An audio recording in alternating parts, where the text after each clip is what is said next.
बहुत ही पुराने समय की बात है। मालती की शादी राजू नामक एक लड़के से हो गई थी। मालती दिखने में बहुत सुंदर थी और अपने घर में बहुत लाड प्यार से पली बड़ी थी। राजू जमींदार के घर में जमींदार जी की खेतीबाड़ी का हिसाब किताब रखता था। वो स्वभाव से बहुत ही ईमानदार और बहुत ही सरल था। अरे मालती, देखो तो मैं क्या लेके आया हूँ। देखो, तालाब की ताज़ा ताज़ा मच्छी। पता है, वो मछुआरा ताज़ा ताज़ा मछली ले रहा था। मैंने बहुत सस्ते में ख़रीदा है। अच्छा सुनो, इसे ना अच्छे से मसाला दे के तल देना। पता है, मुझे मसालेदार मच्छी ना बहुत पसंद है। मेरी माँ ना बहुत अच्छा बनाती थी और दीदी भी बनाती है। उसको पता है, मैं जब भी जाता हूँ उसके घर। पर जब से तुम आई हो, एक बार भी मैंने तुम्हारे हाथ से बना कोई भी खाना नहीं खाया है।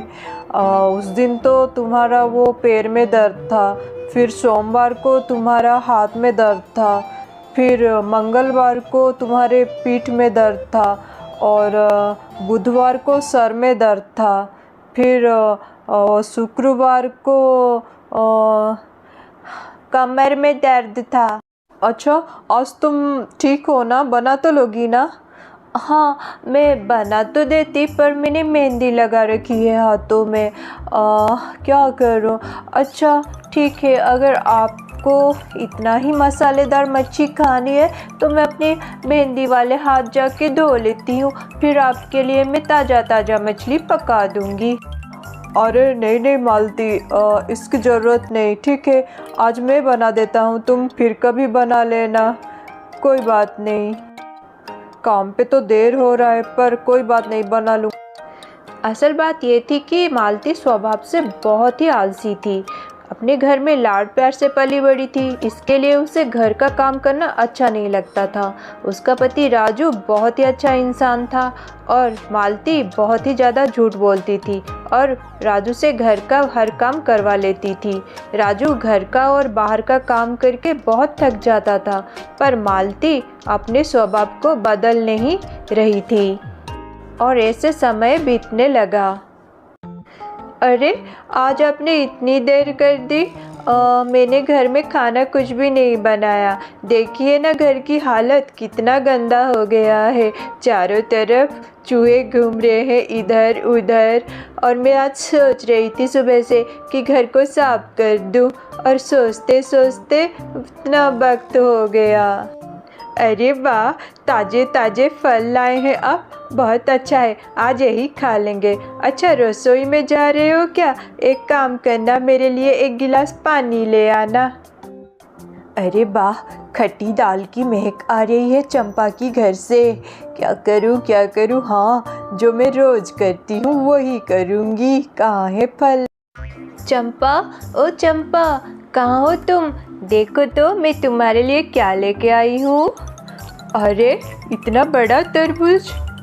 हाँ, तुम्हारे भैया लाए हैं, बहुत सारे लेके आए थे और मैंने सोचा मैं अपनी सहेली, प्यारी सहेली चंपा के लिए एक ले जाऊं।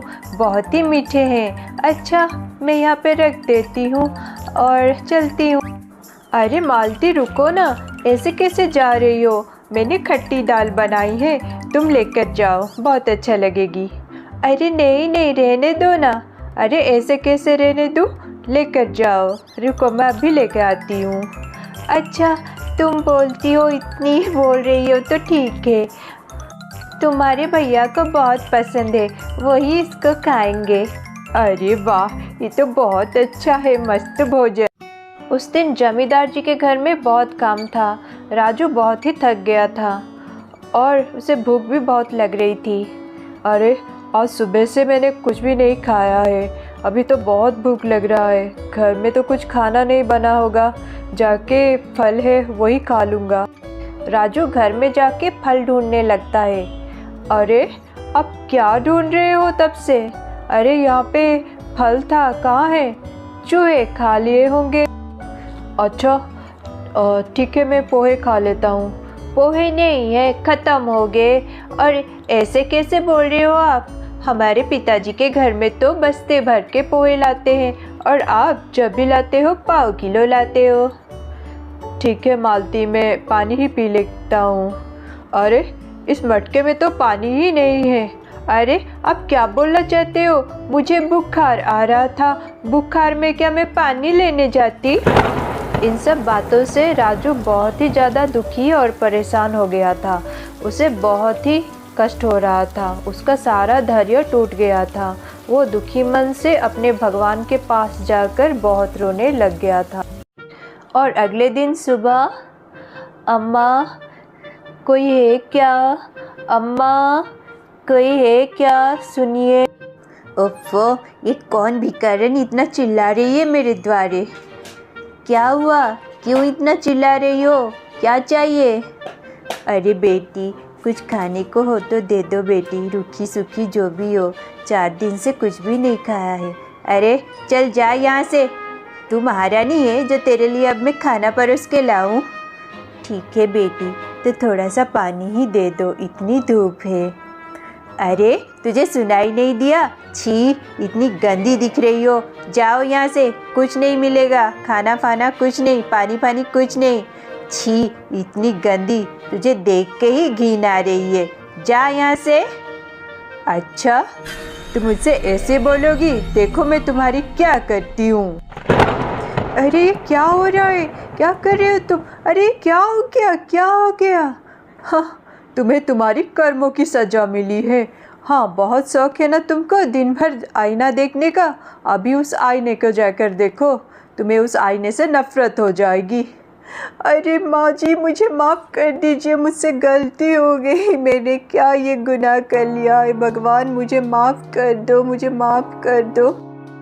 फिर मालती उस बूढ़ी माँ के सामने बहुत रोने और गिड़गिड़ाने लगती है।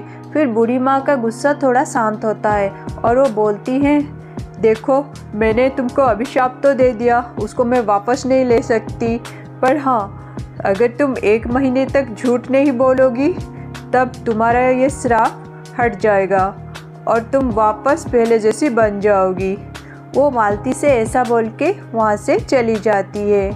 फिर मालती, अरे मालती देखो, मैं तुम्हारे लिए बहुत सारे ताज़े ताज़े फल लाया हूँ, मीठे वाले, तुमको बहुत पसंद है। पर तुमने इतना घूंघट क्यों निकाला है नई दुल्हन जैसे? अरे वो कुछ नहीं, मैंने मन्नत मानी है, मैंने 1 महीने तक ऐसे ही रहना है। अच्छा, ये कैसी मन्नत है? हाँ, तुम बोल रही थी कि तुम्हारे पैरों में दर्द था, तो खाना तो नहीं बनाया होगा। अच्छा, मैं जाके बना लेता हूँ। अरे नहीं, मैंने खाना बना लिया है, खट्टी दाल भाजी और चावल। क्या? खट्टी दाल भाजी और चावल तुमने बनाए? अच्छा ठीक है, मैं परोसने जाता हूँ। तुम्हें तो तकलीफ़ हो रही होगी, तुम आराम कर लो। अरे नहीं, कुछ तकलीफ़ नहीं हो रही है, आप मुँह हाथ धो लीजिए, मैं अभी लाती हूँ खाना। अरे वाह मालती, इतना अच्छा खाना बनाई हो, ये तो किसी राजमहल से बनाया हुआ खाना जैसा है। मालती बहुत डर गई थी और वो झूठ बोलना बिल्कुल ही बंद कर दिया था। वो घर के सारे काम करने लग गई थी और झूठी बहाना सब बंद कर दिया था। फिर ऐसे कुछ 20-25 दिन बीत गए। अरे वाह, मेरा बगीचा इतना खूबसूरत हो गया, क्यों ना हो, मैं रोज़ इसका ध्यान रखती हूँ, पानी देती हूँ। और ये टमाटर, भिंडी, बैंगन, ये मिर्ची, ये फूल पौधे कितने सुंदर लग रहे हैं। अरे ये क्या, इतनी अच्छी खुशबू आ रही है खीर की, चंपा के घर से। क्या करूं क्या करूं, घर में क्या फल है? अरे नहीं नहीं, फल जाके दूंगी, वो तो झूठी बहाना है। नहीं नहीं, झूठ नहीं बोल सकती मैं, और मैं खुद ही बना लूँगी। माँ ने बनाया था, मैंने सीखा है, थोड़ी सी तकलीफ़ होगी पर मैं बना लूँगी। तब अचानक उसको याद आती है, अरे मैं कैसी इंसान हूँ। मेरे पति रोज़ इतने दिन से घर का काम, बाहर का काम सब करते थे और मुझे कभी एक शब्द भी नहीं बोला इस बारे में। छी, मैं उनका दुख और कष्ट बिल्कुल भी नहीं समझ पाई। भगवान मुझे माफ़ कर दो, मैंने कितनी तकलीफ़ दिया है उनको। और हाँ, इतने दिन बीत गए। बूढ़ी माँ ने तो 1 महीने तक झूठ ना बोलने के लिए बोला था। मैंने कोशिश भी की है पता नहीं मेरा क्या होगा। भगवान जी मुझे आशीर्वाद करो। फिर जब वो अपने घर जाती है और आईने में खुद को देखती है तब, हे भगवान मैं ठीक हो गई। भगवान जी आपको बहुत बहुत धन्यवाद, धन्यवाद, आपको कोटि कोटि धन्यवाद। अरे मालती, देखो मैं क्या लाया हूँ, जामुन, तुम्हें बहुत पसंद है ना? उस दिन मालती जब राजू को देखती है और उसकी चेहरे की हंसी देखती है तो उसे पता लग जाता है कि उसके बदलने के कारण राजू खुश है और उसके चेहरे पे हंसी है। ये देखकर वो भी खुश हो जाती है।